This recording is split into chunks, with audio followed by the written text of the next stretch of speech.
नहीं, लेकिन आप लोग कह रहे हैं कि सरकारी जमीन पर कब्जा नहीं होना चाहिए। मैं तो ये सोच रही हूँ कि किसी की भी जमीन पर क्यों कब्जा होना चाहिए, किसी की जमीन पे क्यों कब्जा हो, किसी की भी जमीन पे कब्जा नहीं होना चाहिए। लेकिन जो उन्होंने सवाल उठाया वो सिलेक्टिव अप्रोच का सवाल उठाया, और जो सवाल उठाया उस पर गरिमा दसोनी जैसे जवाब ले लेते हैं। गरिमा जी, अभी जो अजय लोग जी सवाल उठा रहे थे, उस सवाल पर आपका क्या जवाब है?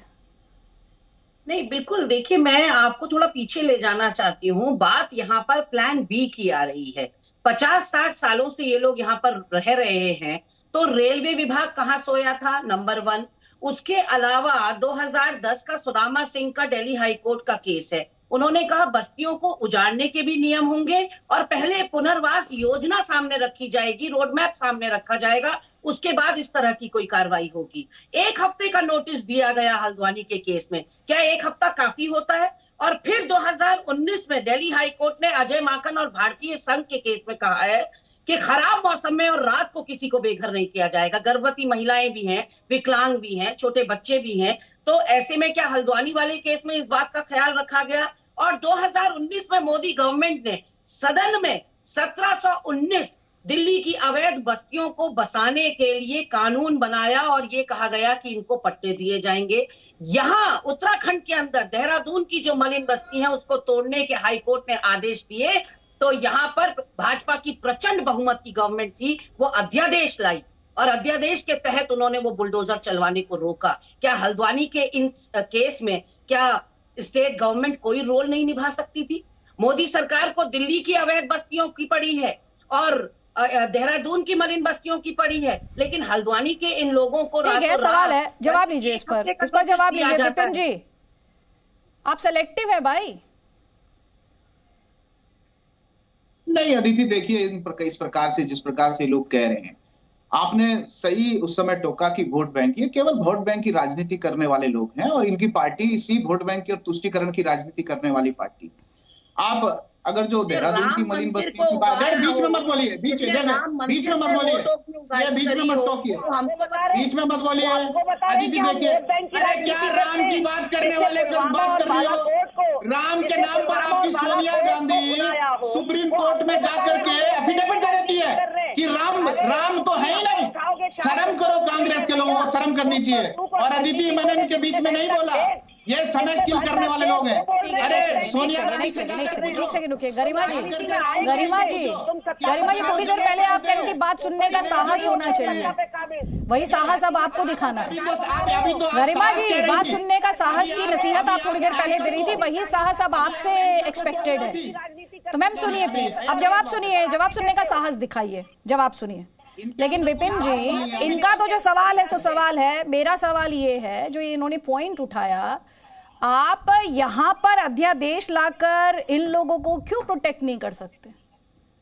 देखिए अदिति, अभी ये लोग इस प्रकार की बातें करते हैं। देखो मैं तो कहता हूं कि जो इनका नेशनल लीडरशिप है ना, वो भी क्या है, उनको पता ही नहीं होता है आप अरे बीच में जवाब दे रहा हूं।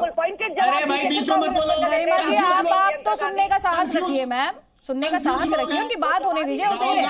एक सेकंड विपिन जी, आपसे जो मेरा सवाल है, इनकी लीडरशिप को सर छोड़ दीजिए, इनकी लीडरशिप को लेकर सवाल नहीं। भाई सत्ता में आप बैठे ना, ये नहीं बैठे सत्ता में, तो अपनी लीडरशिप के लिए खुद जवाब देंगे सर। सत्ता में आप बैठे हैं, हाँ, तो आप अपनी पार्टी की अकाउंटेबिलिटी पर जवाब दीजिए। देखिए अदिति, इस केस को आप समझिए, इस बात को समझिए कि मुकदमा किन दो पार्टियों के बीच में था, रेलवे, भारत सरकार और वहां के लोगों के बीच में जिन्होंने अतिक्रमण किया था। और ये पब्लिक लिटिगेशन पर ये सवाल आया है, पीआईएल में निर्णय हुआ है।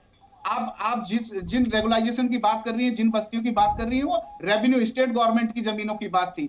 हमने कहा है कि अगर जो हमने ऐसा तो कहीं भी नहीं कहा कि पुनर्वास की बात, हमने कहा कि सुप्रीम कोर्ट जो निर्णय देगा पुनर्वास का निर्णय। विपिन जी सर, ये जो बातें आप बता रहे हैं बहुत कही गई, बहुत सुनी गई। विपिन जी हैं, चले गए, बाय बाय। कोई बात नहीं मैम, टेक्नोलॉजी कई बार धोखा दे जाती है। आप अभी बाय बाय कह रहे थे, वो वापस कह रहे, आप वेलकम कर लीजिए इनका, आ गए वापस। बाय बाय आपने कर दी थी, अब वेलकम कर लीजिए इनका। लेकिन विपिन जी, यहाँ पर जो सवाल है मेरा, वो सवाल मैं दोहराती हूँ। भाई जो डिस्काउंट आपने मलिन बस्ती में दिया, वही डिस्काउंट यहाँ पर क्यों नहीं दिया गया? ये सवाल उठ रहा है। इसलिए नहीं दिया गया क्योंकि ये मुस्लिम बहुल इलाका है, ये सवाल है गरिमा जी का। नहीं, मलिन बस्तियों में भी मुस्लिम लोग रहते हैं। गरिमा जी जाकर के देखे ना, ये तो राजनीतिक चश्मे से देखने वाले लोग हैं। इनको तो हर जगह साइनबाज बनाने की आदत है। ये लोग तो साइनबाज बनाने की, उत्तराखंड के अंदर भी ये लोग इस प्रकार की, ये इनके ही तो कर्मों का फल है। ये इनके ही तो कर्मों का फल है कि देश की जो सरकारी जमीनें हैं उनमें अवैध कब्जा कराने वाली पार्टी किसकी थी? आप हमको दोष दे रही हैं। आप ये देखिए, आपने 60 साल तक राज किया इस देश के अंदर और सरकारी जमीनों को अवैध कब्जा कराया, सरकारी जमीनों पर अवैध कब्जा कराया। हरीश रावत जी क्या कर रहे थे वहां पर? इंदिरा हृदय विधायक थी, क्या कर रही थी? आपके इतने सांसद थे, क्या कर रहे थे?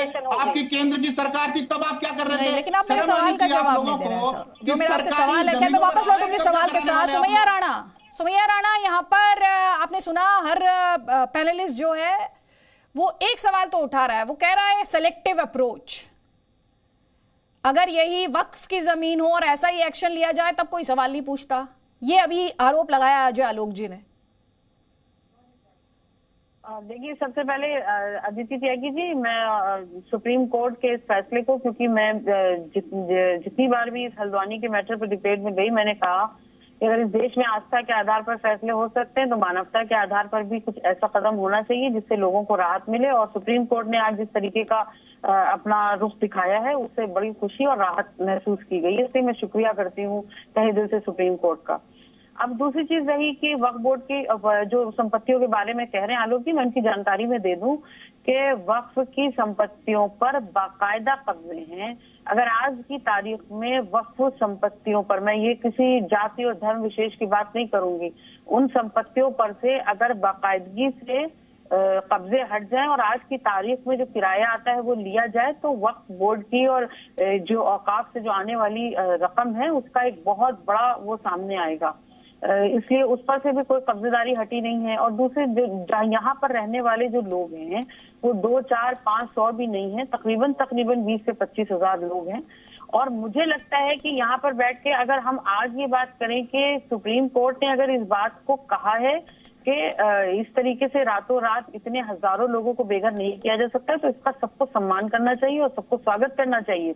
यहाँ पर किसी हिंदू मुसलमान के चश्मे से देखने की जरूरत नहीं थी, लेकिन यहाँ हम लोगों ने जिस चीज को ये कहा कि यहाँ पर आंदोलन होगा या इस तरीके की जो कार्रवाई हो रही है उस पर हम आगे आएंगे, लोगों के साथ खड़े होंगे, उसकी वजह सिर्फ इतनी थी कि जिस तरीके से वहां पर एक मेजॉरिटी में कौन रह रहा है और उनको वहां से विस्थापित करने की बात की जा रही है, जिसमें हर तबके के, हर एज ग्रुप के हैं, बच्चे, बूढ़े, जवान, और इस कड़कड़ाती सर्दी में एकदम से एक ऐसा फरमान लागू कर देना, तुगलकी फरमान कि अब ये खाली होगा और आप लोगों को छोड़ के जाना होगा, ये बिल्कुल गलत था। और ये चीज आज जो सामने आई है वो यकीनी तौर पर राहत देने वाली है। और भारतीय जनता पार्टी खासकर जिस तरीके से अभी गरिमा दसवानी बोल रही थी कि इन्होंने जिस तरीके का रुख अपनाया था दिल्ली में, गवर्नमेंट उस पर हस्तक्षेप कर सकती थी। बिल्कुल, जहां पर आप वोट्स लेने की बात होगी तो आप जनता जनता करेंगे और उसके बाद जब आप वहां से और सबका साथ, सबका विकास और सबके विश्वास की बात करेंगे, और जब यहाँ पर आपको अपना एक फेस दिखाना होगा कि देखिए मैं कैसे संप्रदाय विशेष को मैं परेशान कर सकता हूँ, संप्रदाय विशेष के लिए मैं कितना बड़ा मैं वो हूँ, उसके लिए जो आप एक मैसेज देना चाह रहे हैं आने वाले चुनाव के लिए, मुझे नहीं लगता ये बेहतर है। और सुप्रीम कोर्ट ने जो फैसला किया बिल्कुल उसका स्वागत है। और आगे ठीक है मैम, बस मुझे एक ही करेक्शन करना, आपने कहा जब इस देश में अदालतें आस्था पर डिसाइड कर सकती है, तो ma'am just a factual correction, आप जिस तरफ इशारा कर रही है सबको समझ आ रहा है, लेकिन उसमें एविडेंस था, सबूत भी थोड़ा सा आप उस जजमेंट को दोबारा पढ़ें, जो सबूतों को आधार बनाएंगे ना वो भी आप थोड़ा सा पढ़े, जो सिलेक्टिवली आप कोट करती है ना मैम सुन लीजिए, let me finish, I allowed you to speak, why are you not letting me speak, why? देखिए प्लीज